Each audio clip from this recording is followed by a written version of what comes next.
Kumusta ka na, Ken? Hello. Kumusta na? Ayon sa biyaya ng Panginoon, okay naman po ako, tita.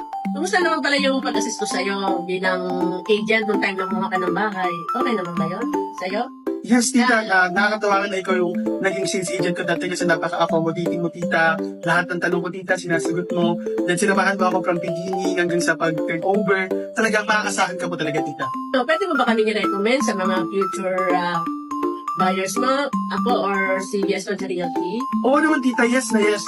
Kasi tinan mo, si Tita Lorna, hindi ko lang siya naging sales agent. Naging sales manager ko din siya. So si BS Concha, hindi ka lang niya tutulungan na magkaroon ng sarili mong bahay. Tutulungan ka din ng BS Concha Realty na